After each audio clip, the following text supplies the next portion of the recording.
Hi, my name is Cassandra Freed, and I am the chapter champion for Chapter 7, Cincinnati Blacks and the Irony of Low-Income Housing Reform, 1900 to 1950. The city health officer, J.H. Landis, said, in Cincinnati, it is almost impossible for a colored man to secure decent quarters for his family. He felt that Blacks are respectable, law abiding, and industrious, but because of race prejudice, they are compelled to live in the slum districts. These conditions bothered him. Of course, we were discriminated in other areas also: hotels, restaurants, saloons, even in department stores. If we did get in, they had segregated sections for us. I remember going to Alabama, Selma, Alabama, which is where my grandparents live. And my uncle took us to the movie theater and took all of us kids, and we went into the building and we went straight in. And he said, no, go upstairs. And so we thought, well, there's so many seats down here, it's empty. He said, that's okay, you just go upstairs. And so, you didn't talk back to your elders. So we went upstairs, enjoyed the movie. We never said anything else about it. And we didn't question our elders. So 20 years later, I am looking at a docuseries, and they were talking about the segregation in the South and how they had black and white drinking fountains, and they would go into the department stores and different places, and they would not serve Blacks. And when they would go into the theaters, the Blacks would have to sit upstairs. And all of a sudden, a light bulb went on. I thought, oh my goodness, that's why we couldn't sit downstairs. And me being from the North, where racism, I'm sure we had it up there, but it was more covert than in the South. In the South, it was more blatant. So that's how I remember segregation in my younger days. But even when we wanted to better ourselves and go to a vocational school or professional training, we were barred. Medical schools and the Ohio Mechanics Institute would not admit us.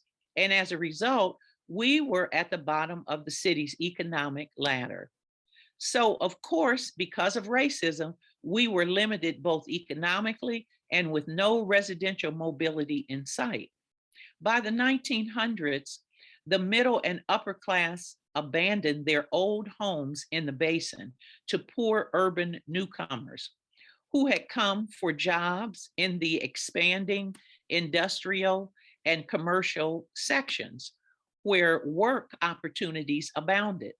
But as a result, large slums began to emerge from this rapid increase in population.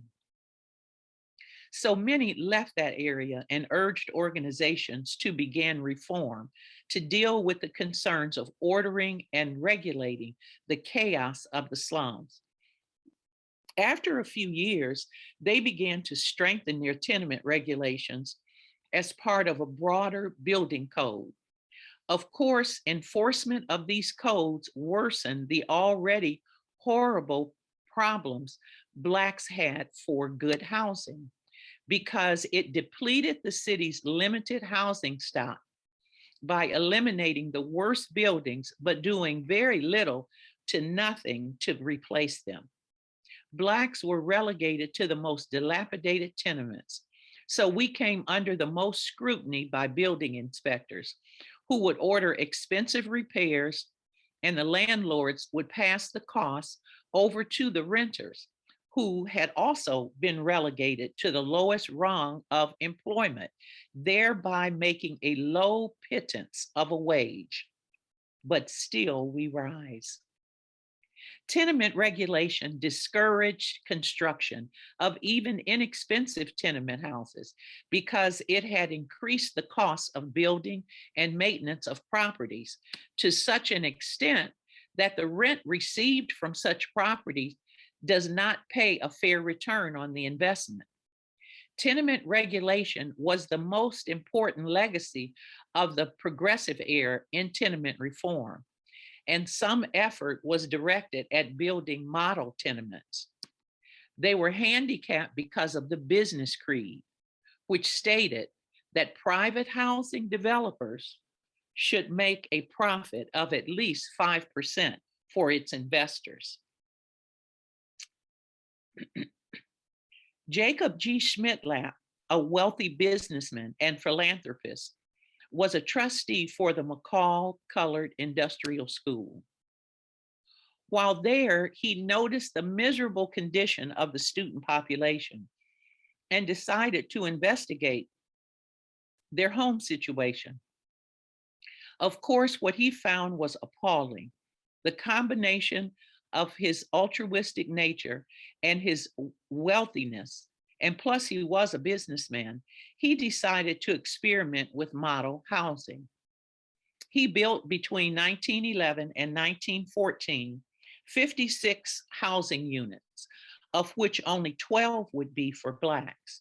He didn't want any backlash from the whites.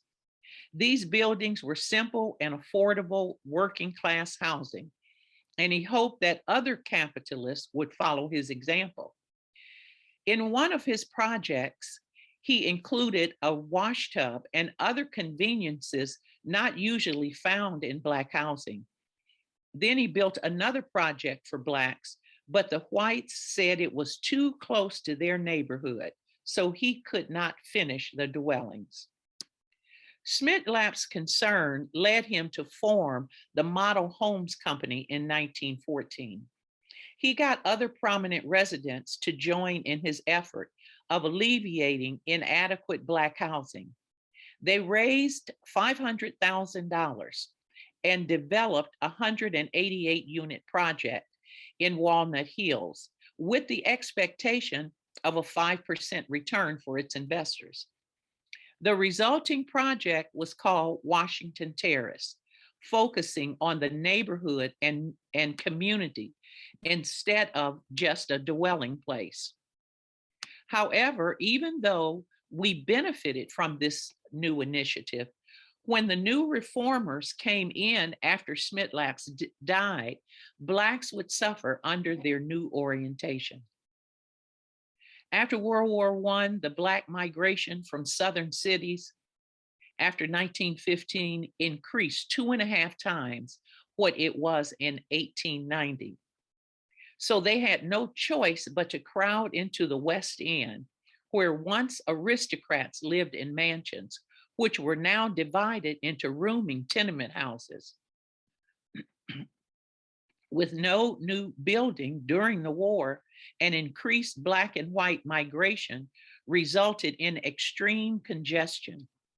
Greedy speculators bought the West End tenements, raised rents, then sold them for artificially high prices. Of course, we suffered the consequences. Between 1918 and 1922, rents tripled. The shortage of dwelling units for Blacks resulted in extraordinarily congested buildings. Some of these buildings had an exorbitant amount of people living in them, with over 4 times the amount of people that should have been in them. The reason being, with the shortage of housing, many families took in relatives and even friends. And I remember living in Detroit. We lived in an apartment building, and we lived in an apartment with 2 bedrooms, and we had a living room and a kitchen and a bath. I don't think we had a dining room. And my aunt came up to live with us. She was from Alabama also. And by the time she came to live with us, they had cut our apartment in half. So we now only had a 1-bedroom apartment. And so, of course, we made it work. But the landlord wanted to make more money. And this was in the 1950s. It wasn't as far back as this race in the city. But in the 50s, they were doing the same thing, dividing apartments and charging the same thing and for less amount of space. So some of us, even in these apartment buildings, we rented to strangers. Even though it may have been unsafe, it was a way to supplement our income. 160 Black families housed 3 to 4 lodgers nightly. High congestion, poor sanitation, and improper maintenance of old buildings made for severe health problems. Black mortality rates doubled. Dr. Haven Emerson, upon visiting this area, stated, "You could not produce a prize hog to show at the fair under conditions that you allow Negroes to live in this city. Pigs and chickens would die in them for lack of light, cleanliness, and air." To further insult us, they created a special committee on Negro housing to teach us how to keep a house clean and neat. They even created jobs for themselves as visiting housekeepers. This committee also requested inspectors to buy into building new homes and making improvements. When the company finally constructed an experimental 3-unit building in 1923, the cost became evident. Rents in Washington Terrace went from $11 per month in 1915 to $35 a month in 1923. Since Blacks couldn't afford this, they decided to build only new homes for the whites. However, building for whites might benefit Blacks in the long run because Blacks could get the houses that the whites moved out of, which were better than what we had. The model homes officials also in 1926 acquired a tenement on Carr Street, still in the lower West End, which was still a slum. They remodeled it and rented it to us Blacks. Of course, it was only a limited success because we wanted out of the slums, not in a remodeled dwelling still in a bad area. We wanted a better neighborhood. Over the next 20 years, Cincinnati would gain national renown for its commitment to better housing through effective planning and housing leadership in the persona of Alfred Bettman. His team all agreed on the Washington Terrace approach and defined the problem as inappropriate neighborhood community rather than merely inadequate shelter. They gave up on the idea that good housing could be had in the congested basin and focused on promoting good housing outside that area. But only by segregating the population through zoning, and that is what Alfred Bettman is known for. They segregated the population through zoning and master planning. This would protect Cincinnati from future slums by promoting citywide guidelines. One of the first subdivisions to develop was Mariemont. It combined neighborhood communities with commercial and recreational opportunities, thereby creating in its residents a sense of identity and involvement in community affairs. Of course, high housing costs and discriminatory practices prevented Blacks from experiencing the benefits of this model suburban town. And one of the goals was an homogeneous neighborhood, meaning all one kind, the same or similar, or all white or all Black. The housing emphasis changed from eliminating or improving deteriorating tenement dwellings to promoting good community housing. The whole notion of community housing became equated with homogeneous neighborhoods, thus reinforcing the color line. Then, because we are so resourceful and just wanted to get out of the congested slum area, we began to move north of Laughlin to build our own homes and therefore create our own neighborhoods. We had master carpenters, plumbers, architects, seamstresses, masonry builders. We just wanted our own stuff. Again, we were blocked by housing and planning activists who, by the zoning laws, halted our efforts. When the Model Homes Company decided to build a Washington Terrace type project for us, since building costs had leveled off, they purchased a site near West College Hill, but threats and protests from nearby whites forced the company to abandon its plan and sell the site. Again, the Model Homes Company was ready to build a large-scale project for us outside the basin after the stock market crash, but couldn't find a vacant land site acceptable to Cincinnati whites.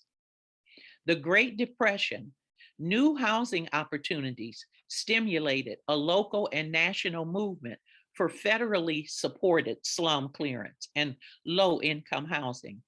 The Depression movement focused on the redevelopment of the urban core. The New View led Cincinnati groups such as the Better Housing League, which had opposed federal intervention, to now support federal efforts for expensive slum clearance and public housing in the basin. Only then could residents be persuaded to live there by the lure of decent housing. The Planning Commission, under the direction of Alfred Bettman, investigated the basin's social, economic, and physical characteristics. It redeveloped a 145 block area in the city's core. The slum was torn down and redeveloped around neighborhood community settings, arranged as 16 superblocks. These settings would encourage a sense of neighborliness, plenty of open space, and recreational opportunities. Superblocks attempted to create the same type of setting that Washington Terrace and Mariemont had promoted.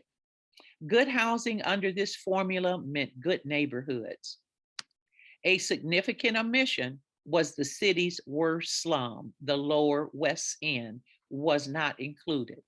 The city planners considered it irredeemable because of its extreme poverty, worse criminals, dilapidated buildings, sickest citizens, and the hardened attitudes of its residents. When the Cincinnati Metropolitan Housing Authority submitted a proposal to the Public Works Administration's Housing Division in 1933, it requested the redevelopment of 6 superblocks in the West End. Landowners from the racially mixed area scheduled for slum clearance and Black public housing thwarted government plans when they refused to sell their land at what the Public Works Authority thought a reasonable cost. This forced the PWA to purchase land in a nearby area undergoing racial change, but still considered part of the white West End. As a result, their first public housing venture was Laurel Homes as a whites-only project. Of course, we balked and pressured the CMHA into allocating part of the project to us. They gave us less than 1/3 of the units. The CMHA gave the fewest housing units to the city's neediest people. We already know what their reasoning will be, because we could not afford the rents. If we were able to be equally treated by employers, there would not be the challenge of high rents. But when the people in power are not fair, what can you do except meet the challenge on every hand? The rent for Laurel Homes was $21 a month. Only 9% of the Blacks living in the basin paid such rent, as compared to approximately 21% of the basin's whites. This was the CMHA's rationale. Then there was the deserving poor, defined as those newcomers down on their luck with no other place to live.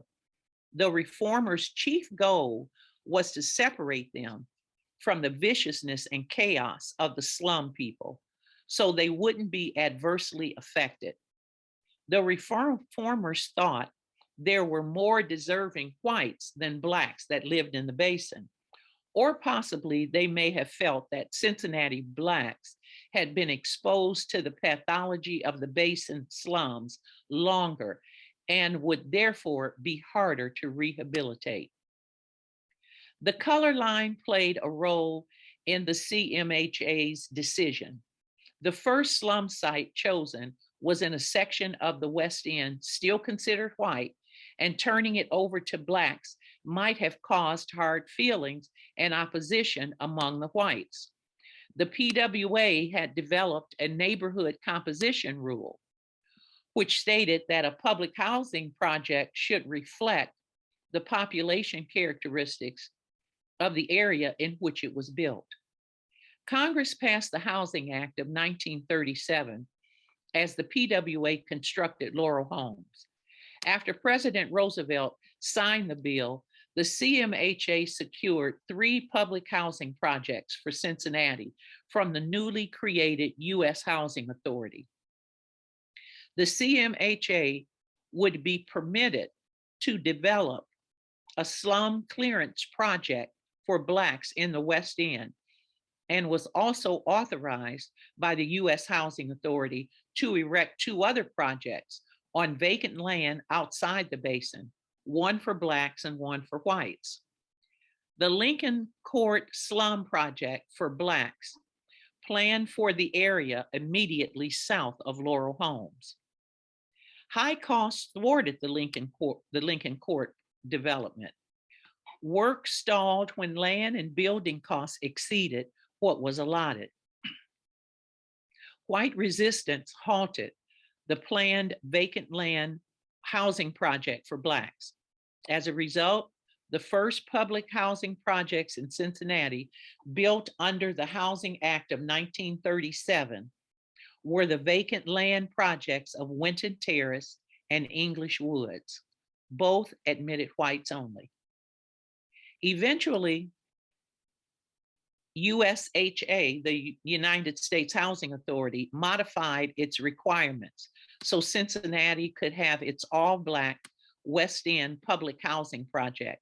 But in many ways, this redevelopment of Lincoln Court simply compounded the housing shortage. The clearance of the area dislocated over 1,000 Black families at a time where there were very few vacancies. The CMHA rehoused them by convincing tenement owners in racially mixed areas to turn out their white tenants and rent to blacks. Of course, the landlords agreed because they would charge blacks higher rents. The city's neediest blacks were barred from Lincoln Court, as had been the case for Laurel Homes.